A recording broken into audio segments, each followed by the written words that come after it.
Hello, good morning guys kasabong, Luzon, Visayas, Mindanao. Nandito naman ako sa umaga na ito ngayon. Magpakita sample, pruiba sa inyo tungkol sa pag-alaga ko ng manok na gagawin ko mga panglaban. Kasabong pala una sa lahat, bago ko ipagpatuloy, magpasalamat muna po sa inyo na lahat na nakadagdag o subscribe sa akin, nakapag-follow. Thank you talaga sa inyo lahat. At saka sa hindi pa, subscribe din, paki-follow, paki-share ang aking YouTube channel Kalyaw Kasabong TV, kasi sa dito lang na paraan, sa pagpanood nyo sa upload ko mga videos, mayroon talaga kayong makuha o matutunan sa akin, sa aking kaalaman tungkol sa pag-alaga ko ng manok na sarili kong breed, sarili ko rin na mga panglaban. Kasabong pala, totoo yung sinasabi ko sa inyo. Natutunan ko yun dati doon pa ako sa Negros, sa mga kakilala kong magsasabong, mga tiyuhin ko. Kasi nauso dati yung mga manok na ibibinta, binabaldahan. Reject na yun. Kahit ano kapugi nga manok, kung ulutan lang din nila yung maliliit, nauso dati yan. Totoo yan, yung dayaan sa sabong. Ako kasabong di ko maisahan.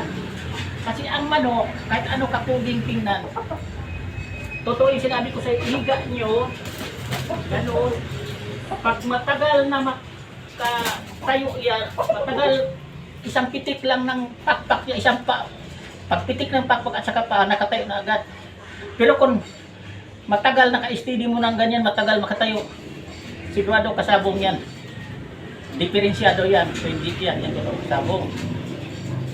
At saka isa pa, ipapaliwanag ko sa inyo tungkol sa katangian o tawag nito figura sa manok, kustura, kagaya din yan sa tao. May tao din na inborn, may papilay-pilay ding maglakad, may diferensya sa paa, ganon din kasabong ang manok. Kaya iniiwasan ko para to sa inyong mga baguhan, parang may malalaman kayo tungkol sa pagmanok, na ang iniiwasan ko yung pag-inbreed, kasi parang hindi ako magkaroon ng mga diferensya sa paa, sa mata, sa pakpak o sa dito sa isol niya, cute sa Bisaya pa o buntot. Yan ang iniiwasan ko. Kasi kung i-inbreed ko, doon magkaroon ang may mga diferensya. Ayaw ko yun dahil sa akin, mga sarili ko lang naman itong mga panglaban. Okay naman sa akin ang record score ko sa paglaban-laban ng sarili kong breed na crosses. Yan ang totoo kasabong. Ito idagdag kong paliwanag sa inyo. Kasi subok ko na ito talaga. At saka naranasan yung mga backyard sa tayo magliliit lang na nagbe-breed ng manok, maliit ang mga pwesto. Ito'y tandaan nyo. Kasi ginagawa ko to dati. Ang manok, kapag lihis lang itong buto dito sa pitso, lihis lang konti, okay lang yun. Dahil sa dapuan lang yan. Ipapaliwanag ko mamaya sa inyo kung sa bakit nagkaroon sa dapuan. Yung pilipit naman talaga, inborn na talaga yan.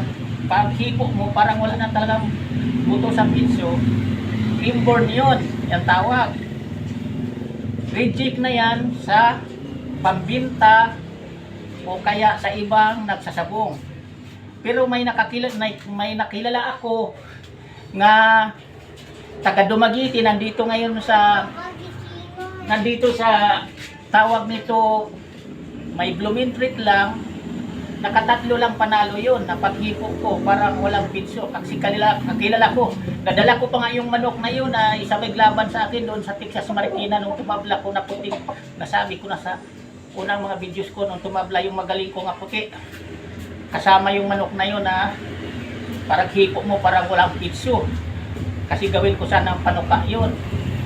Kasi sumama siya sa akin yun, yung taga Dumaguete na yun.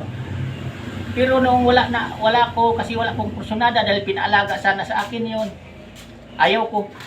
Nipalaga niya sa kaanak ng asawa niya. Nagpanalo lang, nakatatlo pang panalo sa kanila. Yan totoo kasabong. Ang masabi kong totoong nasaksihan ko, nakita ko sa isa ka manok. Yan totoo. Tapos Sa akin, hindi ko minamanok yon. Hindi ko minamanok yon. Ang sa akin, ipaliwanag ko sa inyo bakit may mo video mo lihis ang pitso dahil sisiw pa lang kung nilagyan natin dapuan kasi ako gusto ko dati yung sisiw parang protection sa paanyag sa pakpak. Ang lagayan kung may dapuan yan. Maliliit pa sila. Mayroon akong dapuan. Mula mababa muna yan hanggang pataas na parang malakas ang pakpak yan sikreto ko. Pero mayroon pala niya nalalabas isang piraso o dalawa, isa lang karamihan talaga nga. Parang mo ano ang pitso sa dapuan lalo kung maliit bilog ang dapuan. Yan totoo kasabong pero hindi reject yan para sa akin kasi nanalo lang din ang manok na yan na nagkaroon kong ganyan sa dapuan lang yan kasabong na medyo kunti lang. Hindi yan reject.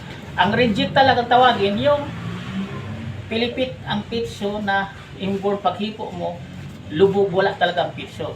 Pero nananalo lang din yung nakita ko na manok na yan pero ewan ko lang sa kanila lang yon sigurado swerte nila pero ako hindi ko minamanok na yan ang paliwanag ko sa inyo.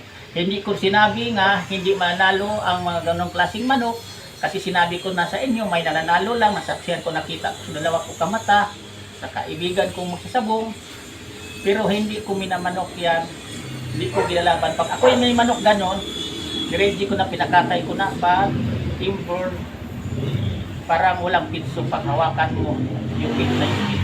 Hanggang dito muna po kasabong bukas naman uli iba naman ang ipapaliwanag ko tuloy-tuloy muna ito parang malalaman sa mga bagong magsasabong bagong nagbibreed ang kaalaman ko sa pag-alaga ng manok ang na-experience ko i-share ko sa inyo para naman yung kayong mga baguhan pa lang na hindi pa nyo kabisado ang paghipo ng manok, mayroon talaga kayong kunting matutunan sa akin sa pagpanood nyo dito sa aking YouTube channel Kalyaw Kasabong TV. Maraming salamat sa inyong lahat.